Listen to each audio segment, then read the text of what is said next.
Assalamualaikum warahmatullahi wabarakatuh. Apa kabarnya ibu-ibu? Sehat semua ya? Udah kelihatan seger-seger nih. Uang PKH baru kemarin udah cair ya. Cie. Ya, alhamdulillah ya kita bisa bertemu lagi di hari ini. Bulan lalu kita ketemu di minggu pertama ya. Alhamdulillah sekarang kita bisa bertemu lagi. Nah, sebelum kita mulai pertemuan kita pada hari ini, sebelum kita sama-sama belajar ibu-ibu ya, mari kita berdoa dulu Bu ya. Kita berdoa sesuai dengan keyakinan kita masing-masing ya. Berdoa mulai Bu ya.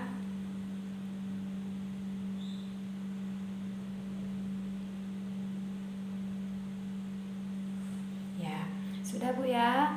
Ya, sekarang kita akan melakukan satu permainan dulu. Dari ibu-ibu nak sumpek tuh mukanya ya, dari ibu semangat. Nah, permainannya adalah kita belajar jadi orang Jepang ya. Kalau saya bilang 1 itu berarti angka ganjil, ibu tepuk tangan sekali ya. Kalau saya bilang 2 itu namanya angka genap, ibu nanti bilang hai ya. Ya, jadi setiap saya menyebutkan angka ganjil, ibu harus tepuk tangan sekali. Tapi kalau saya menyebutkan angka genap, ibu harus bilang hai ya. Oke, dipahami ibu-ibu? Oke, sekarang kita mulai ya. 1. Bagus. 2. Ya, bagus. 3. Ada belum tepuk tangan? Ya, lupa Bu ya. Kita ulang lagi. 1, 2, hai. 3, 4, hai. Lanjut. 5, 6, hai. 7, 8, hai. 8. Iya, keliru tadi ya. Ya, tepuk tangan semuanya. Ya, kita lanjut ibu-ibu. Sekarang saya mau tanya dulu. Ibu-ibu masih ingat enggak kita kemarin belajar apa? Terakhir kita kemarin pertemuan terakhir kemarin bulan lalu kita belajar apa ibu-ibu? Ayo, ada yang ingat? Ya, Ibu Ana, kemarin kita belajar apa, Bu Ana? Ya, belajar cacing. Ya, betul. Jadi kemarin kita belajar mengenai kesakitan anak dan kesehatan lingkungan. Salah satunya kemarin kita belajar mengenai kecacingan pada anak. Ya. Terus, ibu-ibu masih ingat apa yang harus kita lakukan supaya mencegah terjadinya penyakit cacingan pada anak? Apa? Ya, salah satunya adalah menjaga kebersihan, buang air di jamban. Siapa di sini yang masih belum punya jamban? Semua sudah punya Bu ya? Ya, bagus Bu. Nah, terus juga apa kemarin? Penyakit apa juga yang kita bahas kemarin? Malaria, betul. Terus juga apa? Kemarin kita membahas penyakit diare. Nah, jadi ibu-ibu sudah paham ya. Kemarin sudah dicoba dilakukan atau belum di rumahnya? Bagaimana? Ibu Siti sudah mulai menjaga kebersihan rumah ya?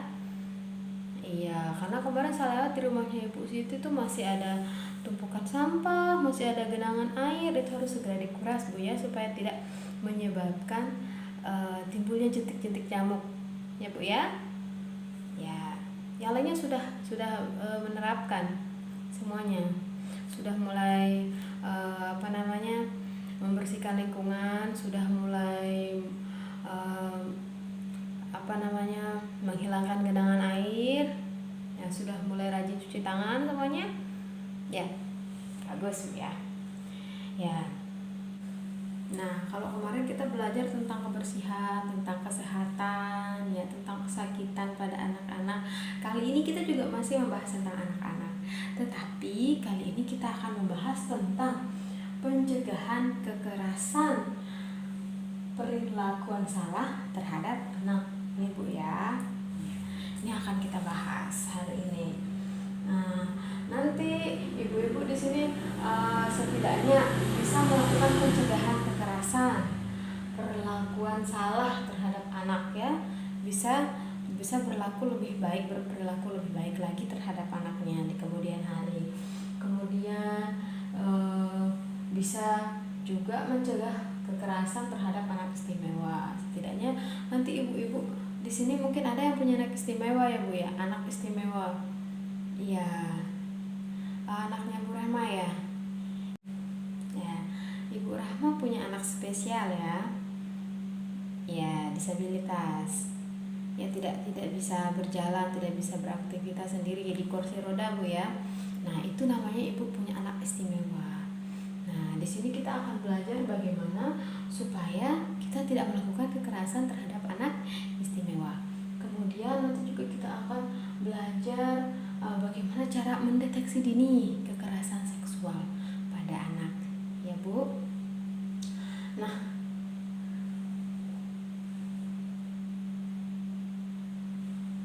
di sini juga setidaknya ibu-ibu nanti akan mampu melakukan 8 hal.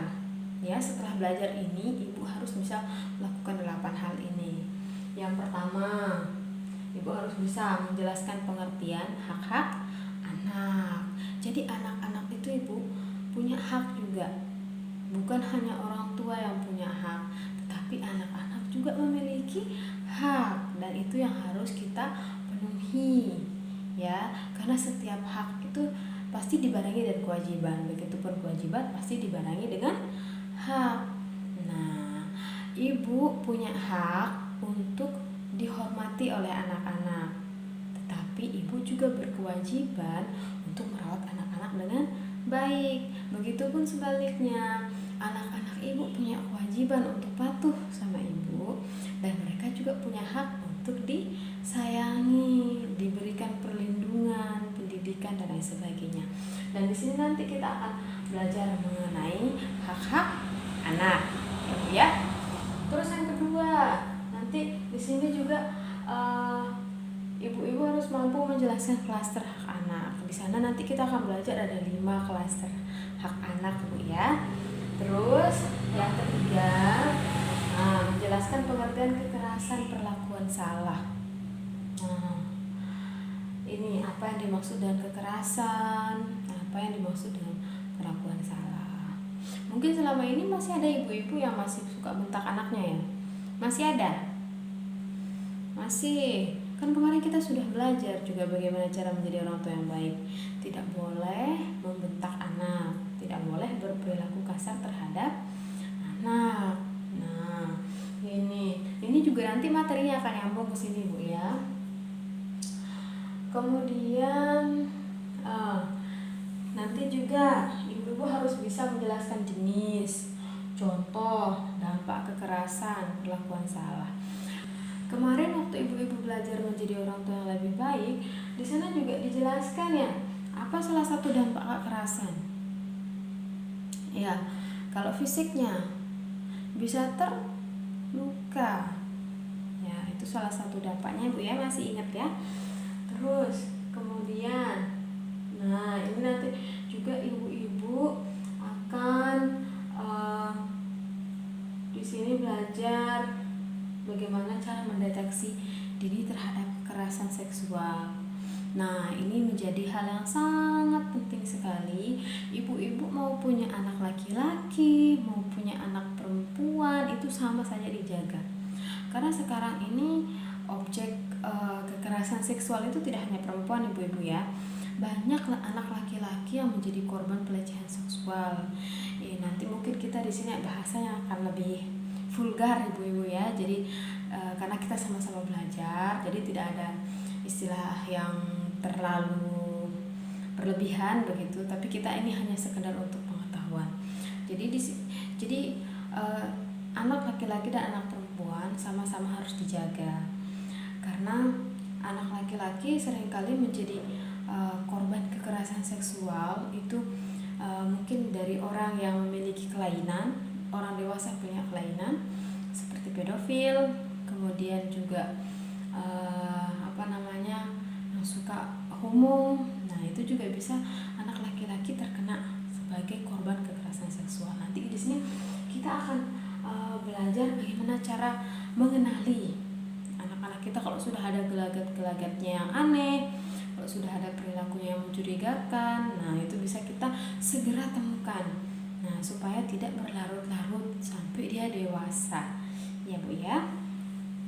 Kemudian nanti juga bagaimana mempraktikkan cara pencegahan penanganan kekerasan, kemudian perlakuan salah di dalam keluarga dan lingkungan masyarakat. Jadi ini sangat penting sekali untuk kita sama-sama ketahui, Bu ya. Terus juga nanti kita akan belajar apa sih yang disebut dengan anak istimewa, mana saja sih yang disebut dengan anak istimewa, siapa saja anak istimewa tersebut. Nah, terus bagaimana cara kita melakukan pencegahan kekerasan dan perlakuan pada anak istimewa. Karena seringkali anak istimewa itu jadi korban bully, Bu ya. Seringkali dikunci di dalam rumah, bahkan ada yang sampai dipasung, tidak dibiarkan keluar. Nah, itu nanti kita akan belajar bagaimana caranya supaya mereka juga memperoleh hak-haknya untuk bisa hidup layaknya seperti orang normal. Nah, ya, itu Bu ya, sudah mengerti ya.